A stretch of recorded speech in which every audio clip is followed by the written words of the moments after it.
Hi, I'm Christine, and today I'm going to be talking about my top 10 favorite dcoms, Disney Channel original movies, if you don't know what a dcom is. But basically, this is going to be in basically the order of the ones I rewatch the most.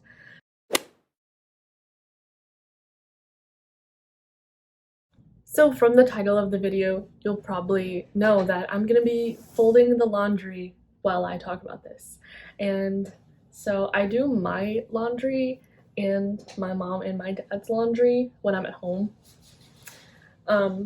So yeah, this is me folding the laundry.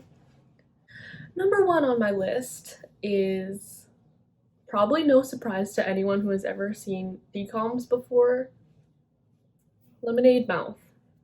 Now, Lemonade Mouth, I think, is a cinematic masterpiece. The music is great. The acting is pretty good. Wen is such a character. Charlie's my least favorite person on the cast, but that's fine. And then, the love story between Wen and Olivia just really gets me going. You know, it keeps me alive, that love story. And I don't know, the music is just so great to jam out to, and She's So Gone is such a good karaoke song. And if you haven't seen Lemonade Mouth but you say that you like dcoms, I don't know what you're doing, because that's objectively the best one. I literally cannot figure out this shirt. You've probably seen me fumbling with it for the last 30 seconds. I don't get it, and it's not my shirt, so I don't know what it's supposed to look like. But it's so weird. This is my mom's shirt, but I don't understand what's going on with this shirt at all.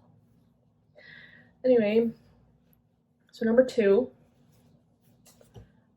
probably also not surprising, these aren't groundbreaking top twos, because I think everyone kind of has the same general top four.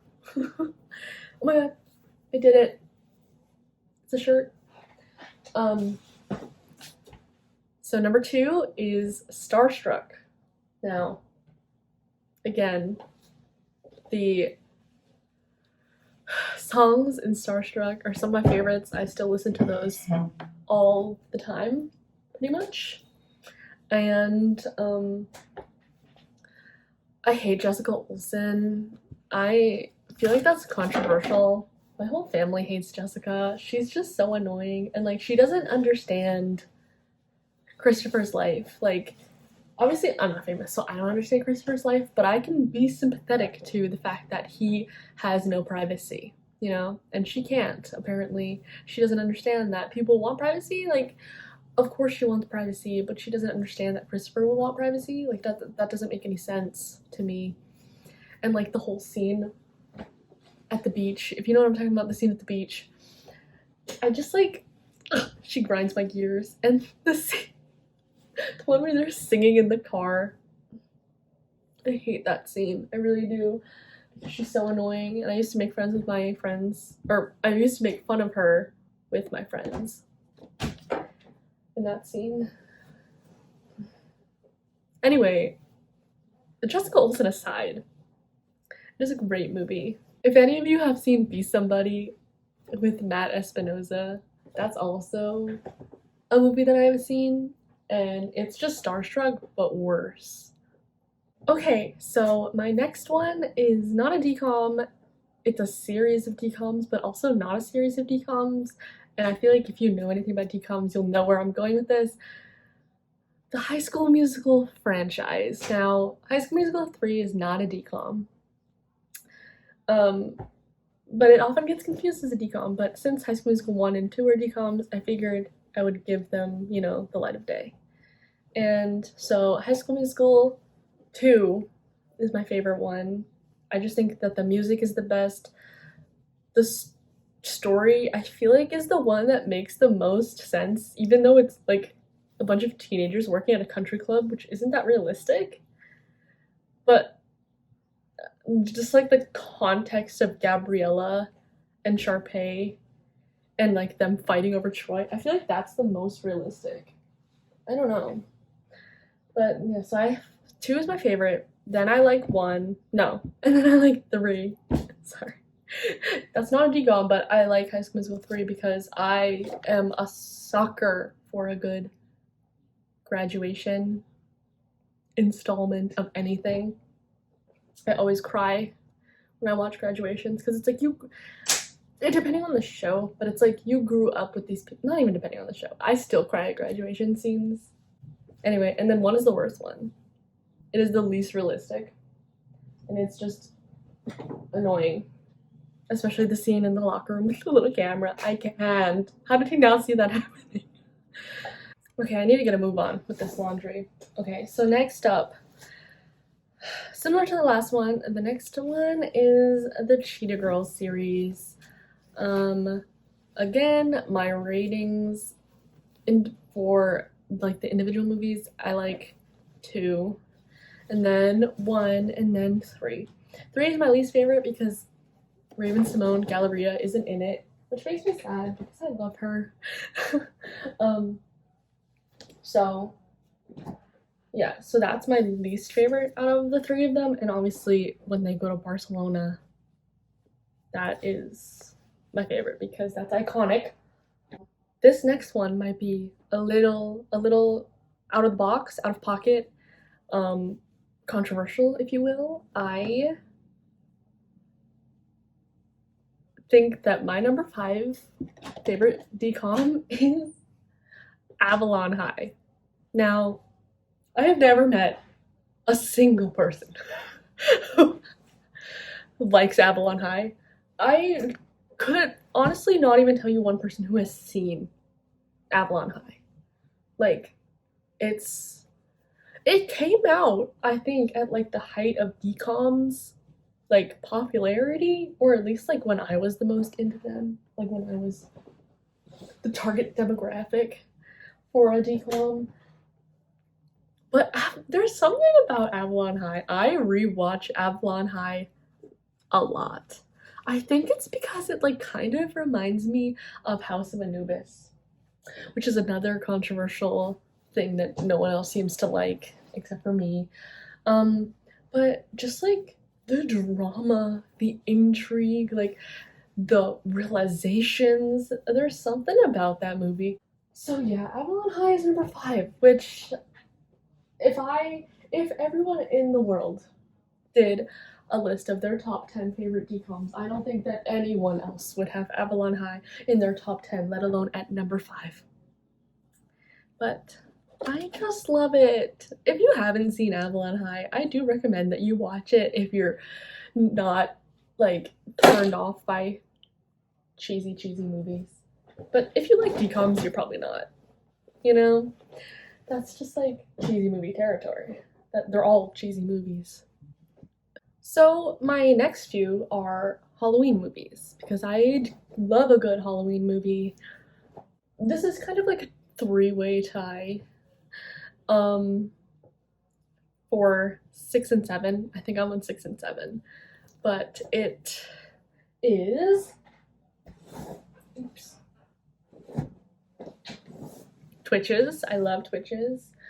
I love watching Twitches. I don't know if I would watch Twitches if it weren't like a Halloween-y movie. Like, it's one of those where like I like it because it gives me spooky vibes and I can watch it around that time of the year. But I don't know, well, yeah, I don't know that I would like it as much if it weren't a spooky movie. Does that make sense? I honestly couldn't tell you what happens in Twitches 2, but I probably like that one too. Because I usually watch, like if I'm gonna watch a movie, I'll watch the whole series of movies. So yeah, I guess Twitches 2 is in there too. Ha, 2. Anyway, then we have the Halloween towns.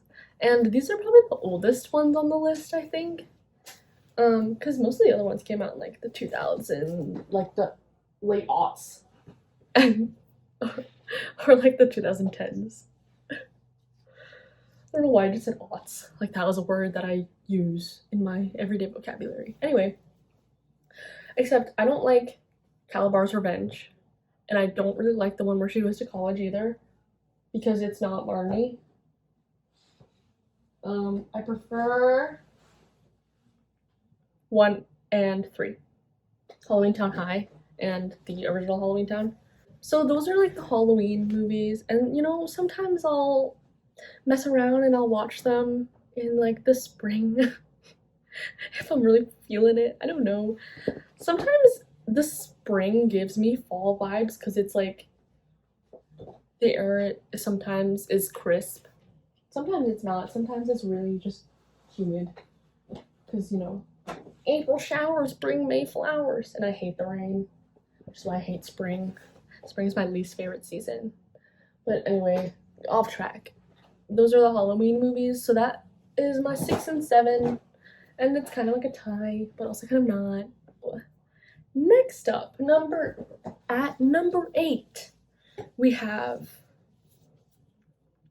Princess Protection Program. Now, Selena Gomez and Demi Lovato being practically sisters in this movie is iconic. The scene where Rosie is eating a hamburger for the first time and she like has her pinkies up, iconic scene. After I watched that movie, I did that all the time. Anytime I ate something that like with my hands, I would have my pinkies up. And it really shook me that I could just be influenced like that. Like that feels kind of dangerous in some ways, but anyway. Coming in at number 9 on my list, Geek Charming. Now, I had just recently found out what happened between the 2 actors in Geek Charming, and like that was definitely not okay. But I still like Geek Charming as a movie, but I feel like it's gonna be kind of weird to me now that I like know what happened between them. Like I feel like anytime I watch it now, it's just gonna be weird because I don't really want to see that, like them together, knowing what's happened between them.